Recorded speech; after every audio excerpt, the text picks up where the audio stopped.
So that's already a good beginning. So yeah. Welcome to the show, sir, and so thank you very much for your time and invitation. Thank you. Wow. You're welcome. So what are we drinking now? Yeah, we start with Simonroth Spätburgunder.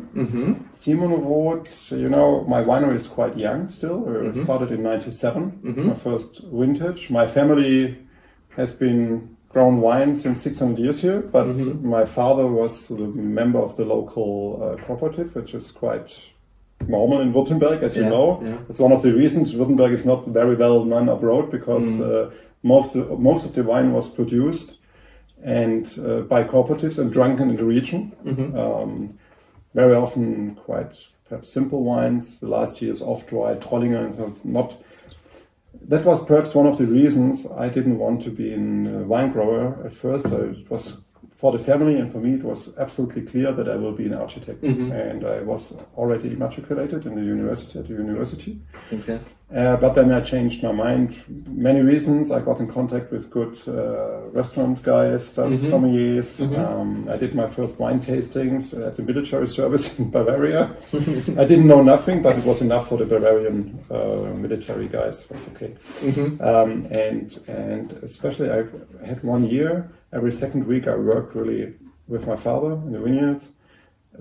You know, as a teenager, the others went playing soccer, and I had sometimes to work. This was not very sexy, and that was one. Yeah, and my father didn't force us to be a wine grower. And when I was 19, there were the first exciting wines in the Rems Valley, like Lembergers and others producing in Württemberg, producing exciting wines. I noticed that, and I got It's the moment. Yes, it just was.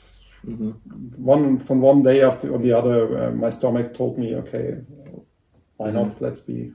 You're a wine grower. Okay. And I did a normal education, like the German education system with school and working on wineries. And then I went to Geisenheim. I worked in New Zealand and in Italy. Okay. And when I returned, or before I returned, it was quite clear that I won't be a member of the cooperative anymore. I wanted to start my own thing, and my father supported me a lot. Gave me immediately half of his vineyards, and I started it here in the old. We changed here the old 500-year-old house. Okay. The old barn where all the straw was stored, and there was still a stable for pigs, and we changed everything. And so 97 was my first vintage, and now Simonroth. Because at this time, the best vineyard site, one of the best vineyard sites in Württemberg is called Lämmler. Okay. Here, Fellbach or Lämmler. But at this time, it was only well known for sweet or at least off-dry Trollinger in the 1 liter bottle. At this time, great success still. They sold a lot of it here at the cooperative. But for me, it was my enemy number one. I didn't like the wine at all. So the biggest vineyard in the Lämmler site in the family was called Simonroth, Swabian dialect, Simonroth. And I thought in High German it's Simonroth. Okay. So this was my brand for my best red wines. I didn't mention Lämmler on the labels because it was negatively, it was a bad feeling for me. And then after 8 years, so this was really the best, and I think we introduced it very well here in the region, and later also abroad. My first export market was Berlin. Okay. So-called export market. And and then I made it to the VDP after 8 years, 8 vintages. I was the youngest member ever of the VDP. Wow. How old were you? Yeah, the winery was 8 years old only, 8 vintages. That's a very short time. And then we started to use the Lämmler. So that's the next wine is then the GG, the Großes Gewächs. So this is whole bunch fermentation. We are looking really for freshness, for elegance. That's what I wanted to say. It's now open for some days, but I think it takes it very well. We use still some new oak for the Pinot Noir, but not so much anymore. But more than for Lemberger, for example. I still think some new oak is in most of the vintages not too bad for Pinot Noir. In Burgundy are some quite well-known wineries like Romani Conti, which use 100% new oak each year. So, but it's very, very much depending on the vintage. Riper vintages, warmer vintages definitely need less new oak. So that's my opinion. So we have only 30% of new oak here for the Simonroth. Yeah, but it's a lot of complexity, and that's what really. The first thing that came to my mind from the perfume, it's so fresh and there's so really darker berries. What I would expect from Pinot Noir. Actually, it's more like juniper berries and mulberries and things like this, but not the jammy side, but really fresh. No, it's not. So it's also some greeniness and really fresh nose, and the acidity is really bright on this. You will feel if you compare the 17 to the 18 vintage directly, like we did yesterday, you can feel that the 18 is a bit warmer. You know, the certain warmth is in the a little impression of warmth, but not too much. I like it, but actually the Simonroth is now made from younger vineyards, also in the Lämmler vineyard. You know, so because still the GG is one of my most important wines, and still it's almost all vintages. It's made from the oldest vineyard I have, from the Pinot Noir, and it's still, you know, the clones were not very interesting when they planted it in the early 60s. Yeah. But I'm convinced that after 30 years, the clones are not so much important anymore. I think then this what we all call terroir is more important. Yeah. Clones are very important at the first 20 years of the vineyard, but later the vineyard side is getting more and more important, becoming more important. And also probably more resistant, right? Because then the roots go deeper and then... Sure, yeah. Old wines, there's some scientists are denying that there's an influence of the age of the vineyards, but I'm totally convinced that's totally bullshit. Yeah. It's really, old vineyards are different to young vineyards in many for many reasons. So, and also can you maybe tell about the terroir, because now we are in Rems Valley, but that's what I also said to my girlfriend, that when we actually did a turn to the right, not to Kernan, at one point on our journey, but to the right, to Fellbach. Good. Seen from the Rems River, it's all on the left side. You know, orographic is on the left side. The difference to Kernan, Stetten, and the other, we have also many vineyards in Beugelsbach or Schneid. Okay.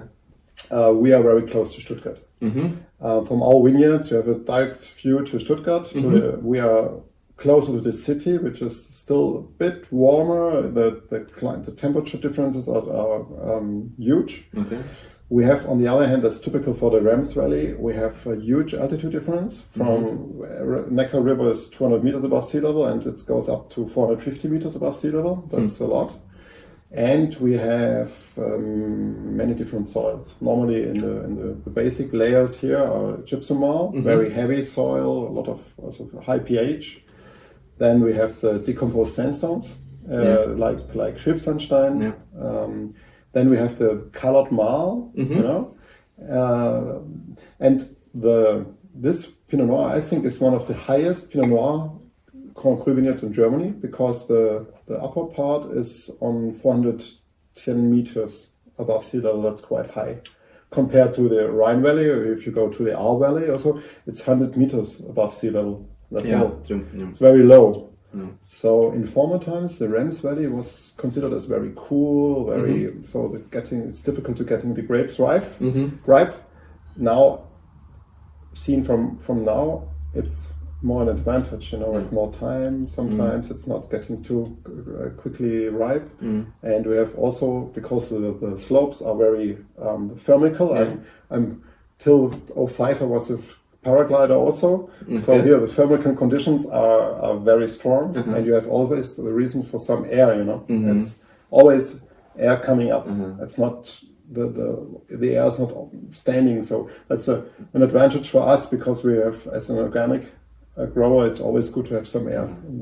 The disease pressure is not so... It's very old. It's really nice. It's a very famous picture behind me. Okay. It's a painting from the I think it's the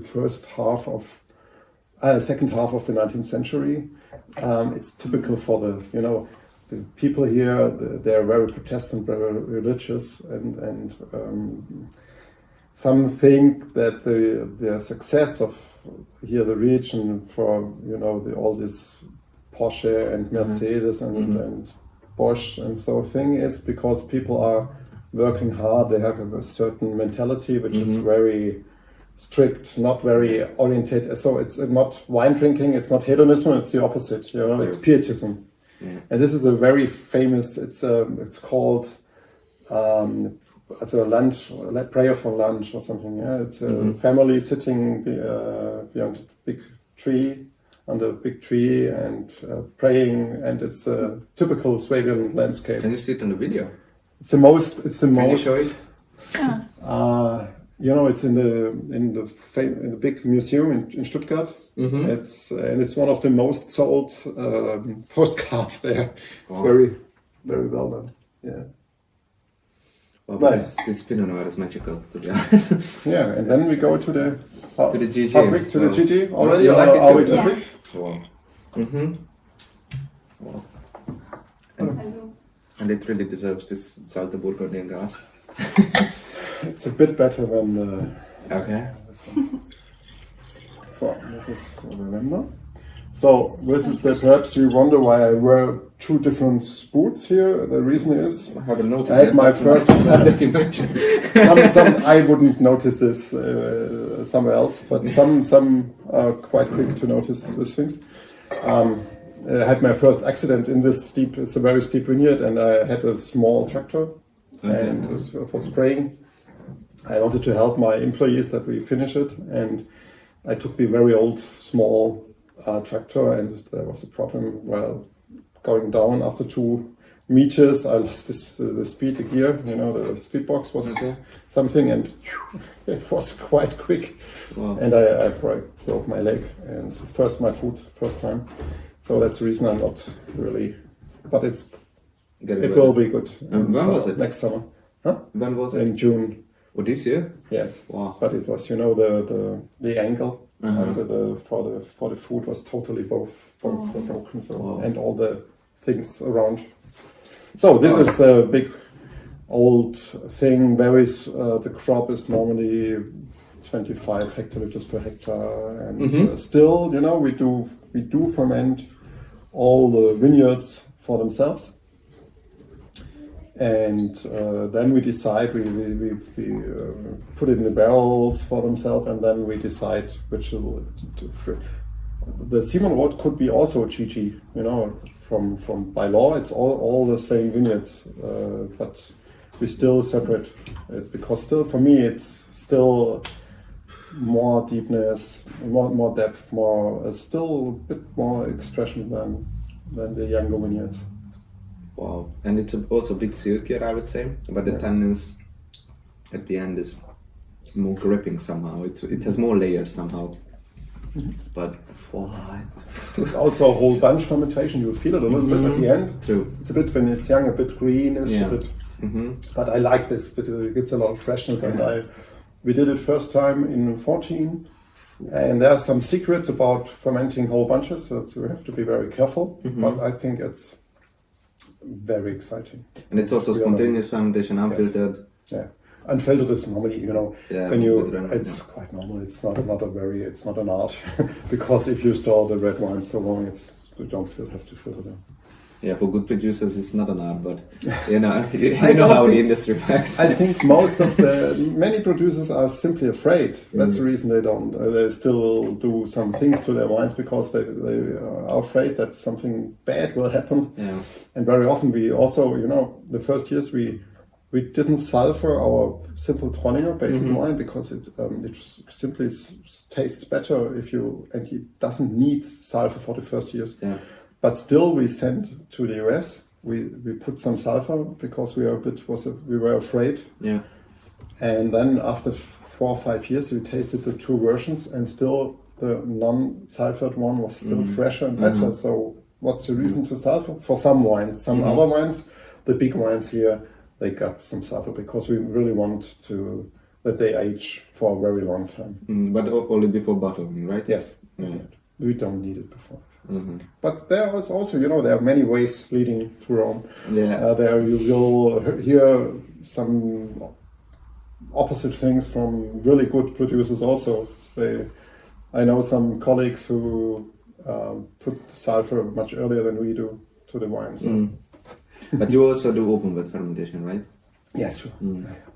And then how much? We don't, you have to imagine we have the wooden vats for this. We put the grapes in. We just stamp a little bit on top, so we have some juice for the remontage to start the fermentation, and we start to work a little bit with the grapes, with the must when it's getting softer. So the first week at least, or 1.5 week is only remontage, and then we start to work with a bit to do pichage also.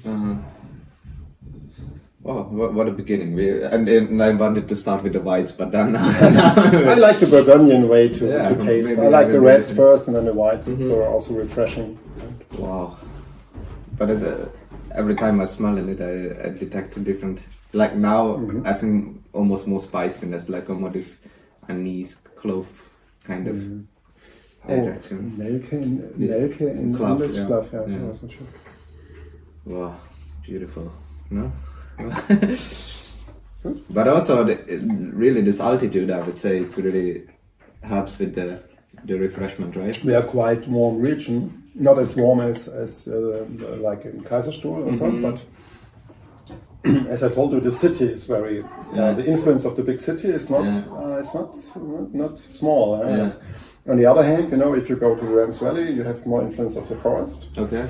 So at the moment, we have more whites in the Rems Valley and more reds here outside. But on the other hand, we still have some whites here, which are good, and we have still some, especially Lemberger in the Rems Valley, which are very exciting. So it's not so. It depends also on the vintages. It's so different.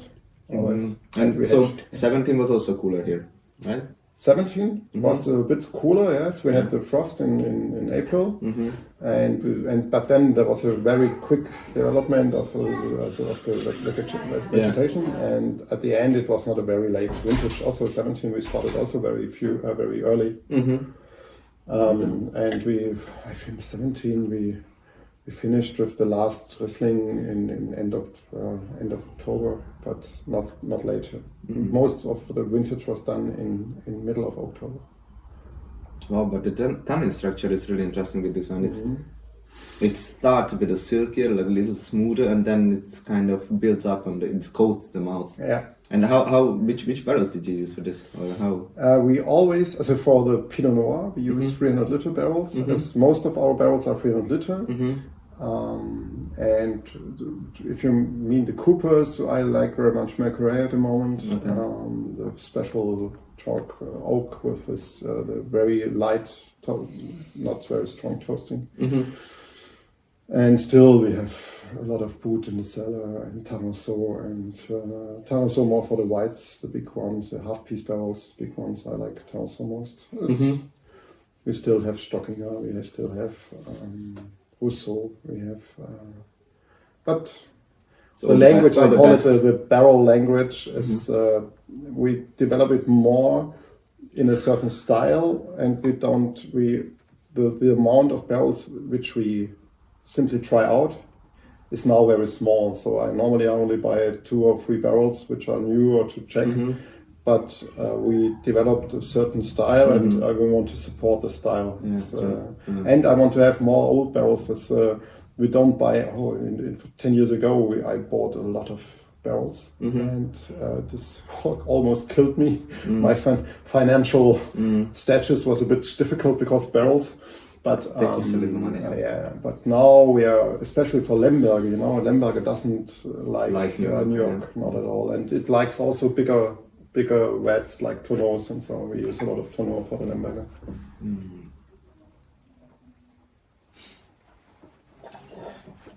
Wow, this is magic.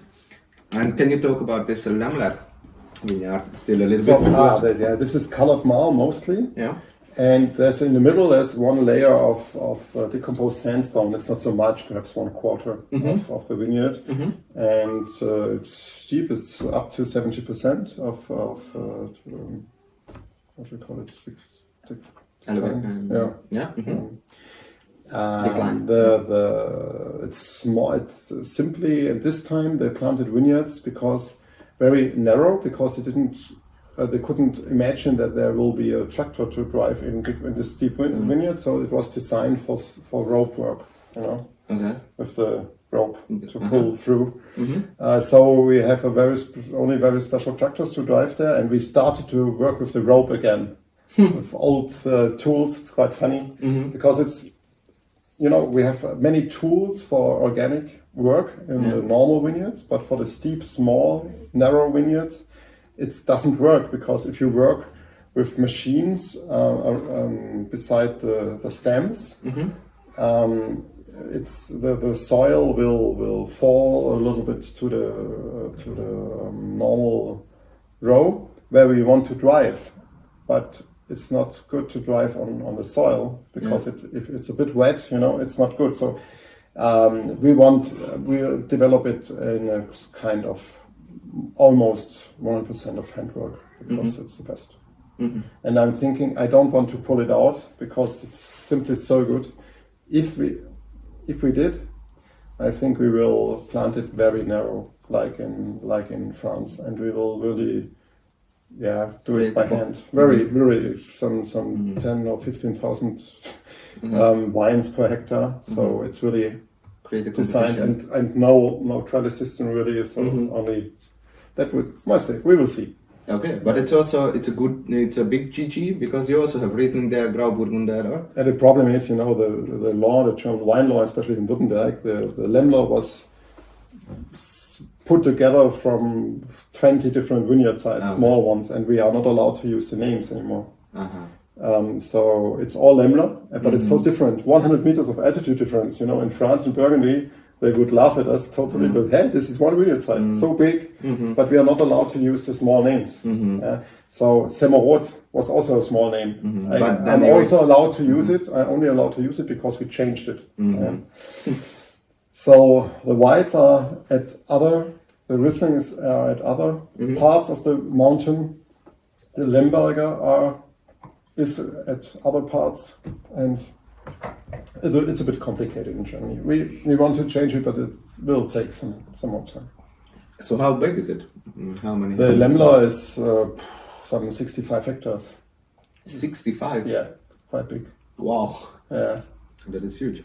Yeah. And I must ask you, because you also mentioned that there are a lot of soil types also here in the Rems Valley and also here in this area. So what do you think does it provide for the wine, and maybe in the taste, or how direct impact does the soil type have? The soil type, okay. The greatest difference is how heavy the soil is. Is it more clay or more sandy? This is and then the pH. This is the main things, like everywhere. So most of our vineyards are more in the heavier direction. Some vineyards show more this decomposed sandstone, which is a bit not as heavy. Like Pulvermecher, Götzenberg, the Hintere Berg part in Lämmler, where we have also some like this. We can show you. This is mostly decomposed sandstone. The Frühburgunder, perhaps it's now not better than the others. It's only totally different. So Frühburgunder, so this is totally planted on sandstone, decomposed sandstone, and I think the sandstone, especially for whites, you can feel it much more. The Riesling on this heavy gypsum marl. It's more spicy. It's very closed in the roof. In the opposite, the decomposed sandstone is much more open compared to the clay. It's more the fruity. The flavors are earlier there, or easier to get. The chalk soil is always more closed at the beginning and more difficult. And why do you think it is? Because it also kind of absorbs the heat of the heavier soil, and then... No, the heavier soil is normally it's the cooler soil. Yeah. The sandstone is easier to heat up because it contains less water. So it's many different things. It's only the expression, the impression. What the reason or how it works? Actually, we don't know really. Why is this like that? We only have the experience that the sandier soils bring a bit more flavor in the youth. Easier, they open up quicker, normally, depending on your work also, Yeah. So this is more fun, as Paul Voss says, Frühburgunder is to drink before lunch and Spätburgunder after lunch. That's during the day. That's the only reason. Frühburgunder is really 2 weeks earlier ripe and even, the Pinot Noir is one of the first grapes we pick now, actually, the last years. This was picked in 15th of August in 18, middle of August. We are in Germany, crazy. And the Pinots are picked end of August. It's just 2 weeks. And it's also 18, no? Yeah, it's all 18. But it's normal, or 18 was really an exception? 18 was very normal, yeah. But also this year, this year we've expected to pick early, but then it took more time, and at the end it was 1 or 2 weeks later than 18 or even 17 or 19. But it's quite early. It's all early, compared to when I started my winery 3 years ago. Middle of September was early. Yeah? We were used to pick in October mostly and in November, and now we are used to pick in September as our main picking month. That's what I wanted to ask, because I wanted to go back to the beginning. How do you maybe see a direct correlation as the time goes on and the vintages change, or the harvest gets earlier and earlier? But then you just answer the question. And also I want to go back to... We also change the style. Yeah, that's what I want. That's what would be my second question. So what can a winemaker do for the wines to have their best expression, also of the soil and also of the year or vintage?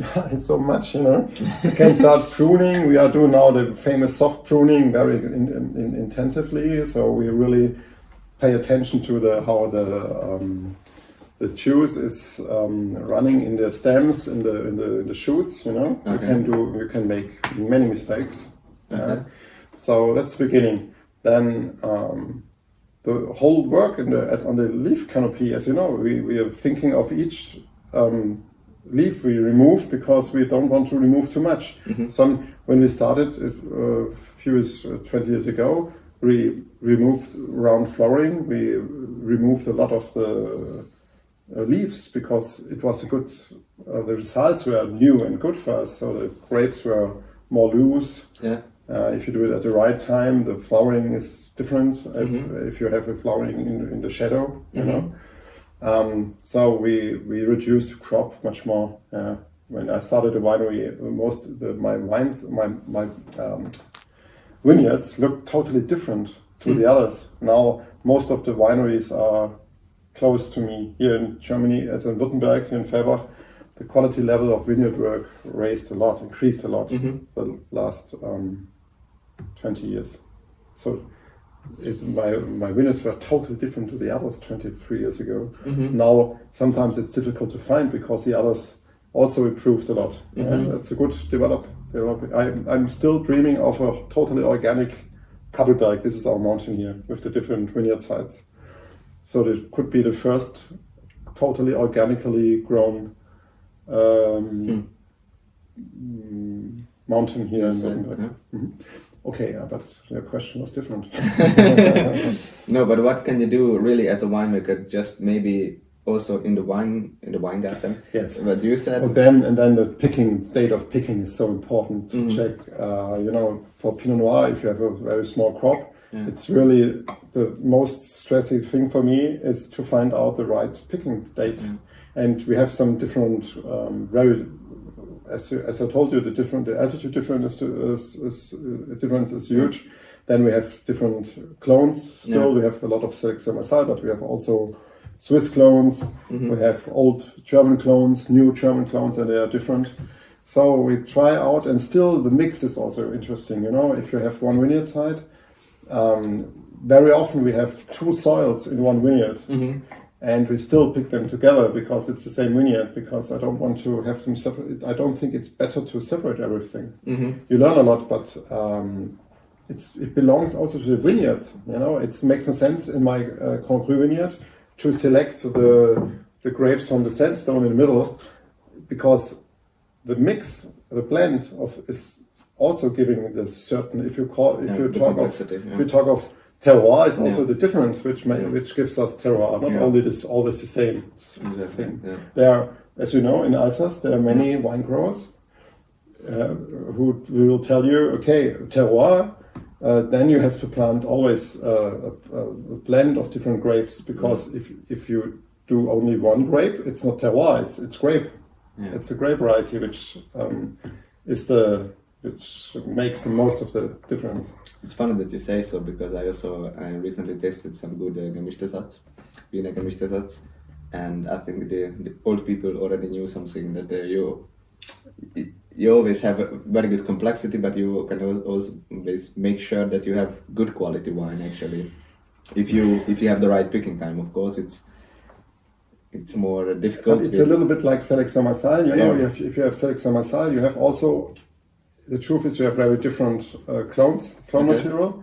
So, and each year it's different, it's vintage. And so you have always a good result, because it's not, if you have only one type, it's in this year it's shit, and in other years perhaps great, but the mix is very interesting. Exactly. And then you have more layers probably, and more complexity and more structure. Yeah. Wow. But it's Frühburgunder. But it's not so light, it's not so playful. I would say it's very... Okay, yeah, it's picked, and it's 13.5 alcohol. We had to pick it. Yeah, it was very reductive at the beginning in the youth. Mm-hmm. It was extremely reductive. It's now still there, but it's not too much. Yeah, and it's more red fruity, of course, a bit playful, but still it's a very serious wine, so it's not like a aperitif, I would say. It's more a serious fun wine. Yeah. Okay, so let's go to the Lemberger, for the Lemberger. Mm-hmm. So, Simonroth Lemberger. All the ideas of whole bunch fermentation. So we always had whole bunches in the fermentations, but normally on the base, you know, to keep freshness, to keep the fermentation going on after 2 or 3 weeks. And Lemberger is very suitable for whole bunch fermentation. This is, for Simonroth, is actually a blend of 3 vineyards. They're all gypsum. They are all in the suburbs of Stuttgart. It's quite warm, and it's very fresh, spicy, but more peppery, white pepper perhaps. But it has such a depth, and it's really resonating. This wine is alive, and also still fresh. Really. And also, we are talking about Blaufränkisch, but it's also the color is so lively already. Yeah, that's good. You have to color. It's always, for me, you know, I always, in all tastings, I tell my customers, my guests, the worst thing which could happen with my wine, with a wine of mine, is when people get tired of it. Tired from it, not of it, from it. I want that my wines refresh people. True. After drinking my wine, they have to, the conversation has to start. True. They have to dance. More ideas, dancing. Okay, you know, I'm also not so good about the dancer, but more ideas, more conversation. Yeah, no. So it's always less. It's not so much alcohol. The 20, we are now really happy that 20 was not. We didn't expect that the alcohol level will stay so low. Especially Lemberger didn't grow. The sugar gradation was finished at 85, 90 degrees excellent. So we have a lot of Lemberger in the cellar, which only 11.5 degrees alcohol, and they're tasting really. There's nothing missing. In former times we would have put sugar to Chaptalization, chaptalization to have it on 12.5 or 13. Not too much, but I think I like them so much. Yeah, but I hope people also, you know, you have to convince also people, because many wine drinkers here in the region who spend more money for wine, they expect power. Yeah. You tasted Moritz Lemberger, they are more powerful, more tannin. A bit so, yeah. But Boyers, no. Boyer is totally different. It's changing a lot. Yeah. Sometimes it's very good and very intensive, and I had some very good vintages from Boyer with red wine, but he's more famous for whites. Yeah. Still. But there's some good Zweigelt. I tasted very good Zweigelt. Yeah, true. And very also, fruity. 2 or 3 days ago, we tasted a 70 Lemberger. That was kind of this style. So maybe a bit lighter, but it's very. This wine is the typical what I like in Blaufränkisch. So it has really a depth, but still very delicate. It's really a sexy wine. Yeah, we have to really develop this. Yeah. And we have to be more successful in the market. Also, nobody knows Lemberger. It's a problem. And I planted a lot. I have now really a lot of Lemberger because I expected to develop it quicker in the market. Yeah. We have now enough Lemberger here. And why do you think it is? Because of the name? It's you know, wine business is always slow. It's not developing. The name is okay, I think, but it takes time. Okay. That's normal. But also to export markets or also everywhere. You know, Germany, the rest of Germany is also export market for us. Yeah, true. Because Lemberger doesn't have the best reputation for name, right? Württemberg has not the best reputation. That's one of the ideas we're still thinking of bringing the Remstal, because we're a bit different. If we communicate a bit more Remstal, less Württemberg when showing our wines. So the vinification was almost the same as with the Spätburgunder, but no new oak, right? Wow. It's very close to Pinot Noir. The work with the grapes and with the fermentation is very close to Pinot Noir now. It's almost no difference anymore. Only no new oak. That's the biggest difference now, perhaps, in aging and maturation. But it's beautiful. So then we go to the GG. It's unfortunately open today. I prefer it if it's open a bit longer.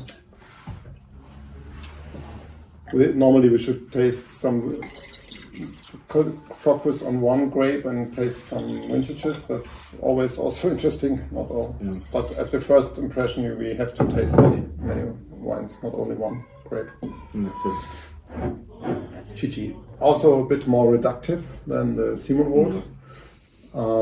Certainly not more power. It's more finesse, more layers perhaps than Simonroth still. Simonroth, the vineyards are still young, quite young. These are the older vineyards. They are not very old, but 20 years on average, not very old. And the Simonroth? 15 perhaps, 12. Average, I have to admit, I don't know you know, we have to count it the size of the vineyards, and then I don't know, 12, 15 years. And so, how was the change from, because now you are organic, right? Certified organic since 16? Since 2008 we do organic work. And certified since 16? Since 13 we start to work complete, and then 16 is the first vintage, you know, it takes 3 years. When you start, till you are allowed to call it organic officially. And you also have experiments with biodynamics, or? Not myself really, because when I will do it, I want to change the whole vineyard. At the moment, you know, you need a lot of good. You need the employees, the workers in the vineyard also, who understand it, who like it. Yeah. And I will start with the compost will be the first thing. Then we will bury our own homes and so one step after the other. My main subject is that we have many pieces of land. That's a problem here because of the heritage system. So many small pieces, you know, and it's spread on 15 kilometers, 200 pieces of land. You know, you can do easily marketing with biodynamics, and you spray some 5-0 or 501 and so everything, and then it's your biodynamic. We want to do it the right way, and we're already working with with the phases of the moon and the look, especially the racing and the what do you call it? The different types of how high the moon is on the moon. It's very important. So the attraction of the moon, how does it? And if it's close to the Earth or far, that's a very strong impact. Yeah. Less than the full moon or new moon. That's less impact than the how high is on the especially sky. for the juice, right? So for the fluids. Also in the and in the vineyards also. So also the Mariatun calendar? Yes, I have it here, I use it. But it's always, each winery uses it in a different way. There's no simple rule or no general thing. But that's why I like these glasses actually, because we didn't decant this wine, but if you just swirl it, it's like after 2 minutes, the wine completely changed and opened up, so it's like a mini decanter. But now it's more red fruity, I think, this one. It's more like, it is a Ribisal. What is that?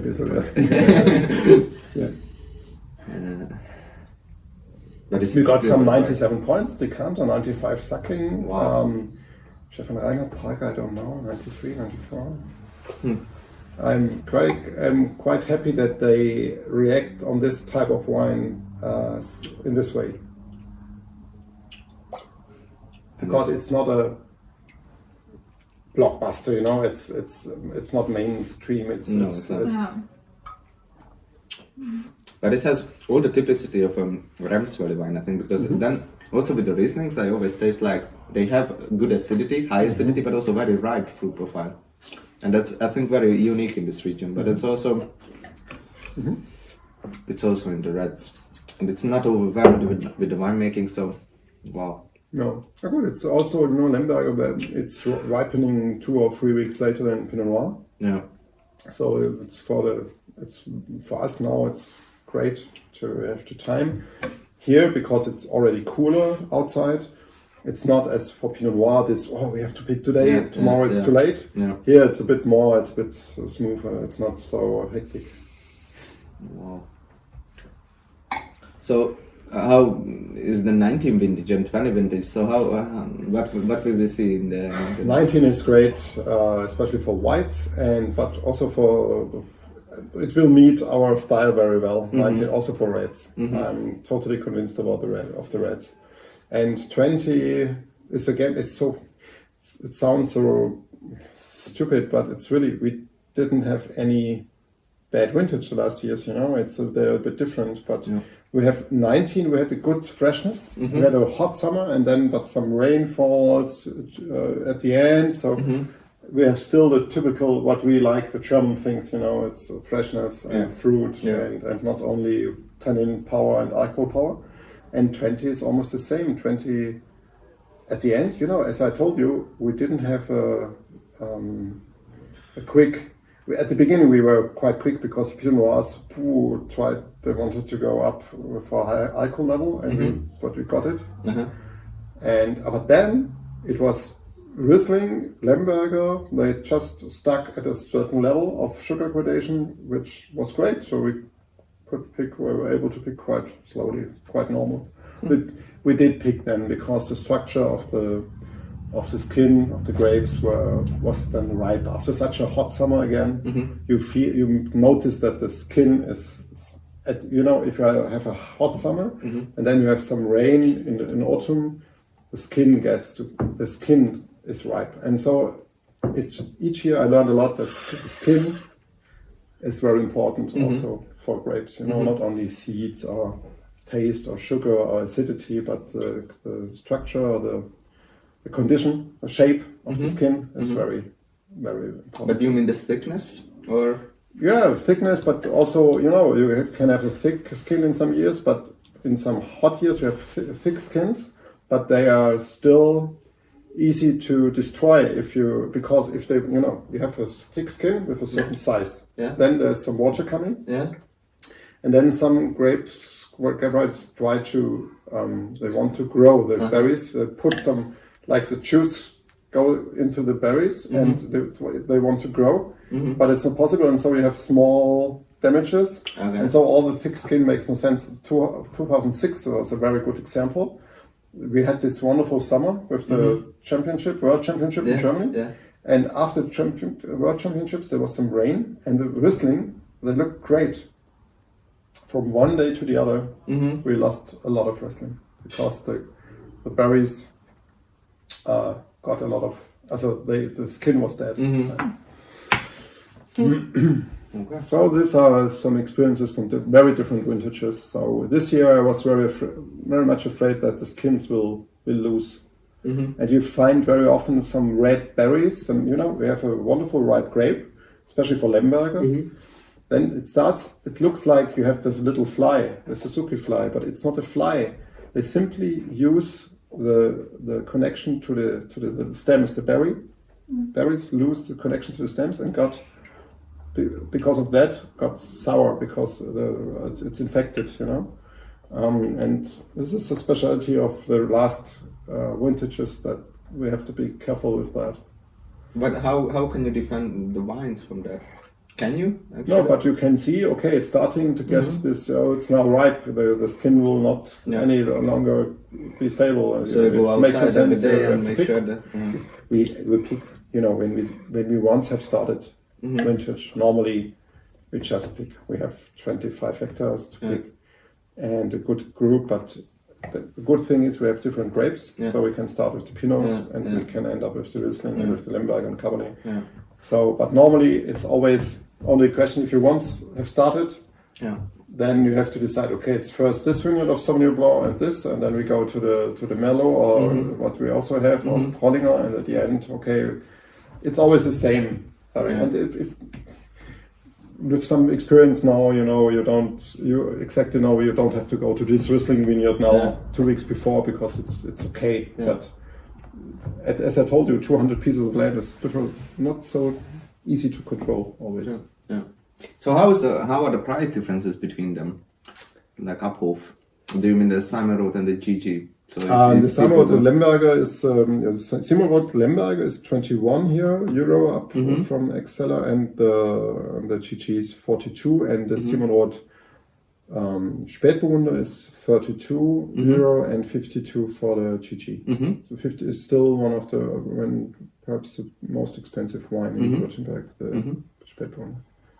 So it's like 20 euros differences between the Simonroth and yeah, but it's a nice because to be honest, that's what I also said in the break to my girlfriend, that I actually liked also from the Spätburgunder and from the Lemberger also because but I also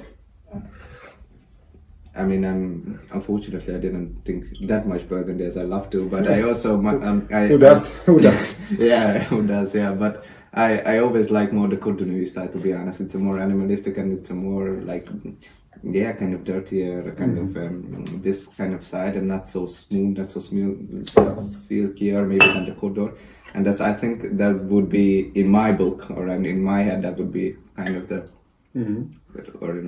we can certainly be a bit more dirtier. And for the whites we are already there. The reds is, I don't like too much bread. I like a very small amount of bread influence. But no, if it's getting easily too strong, then I don't like it anymore. But dirtiness is certainly very important. True. Right. I want to have it dirty also. Okay, so let's change the whites. Huh?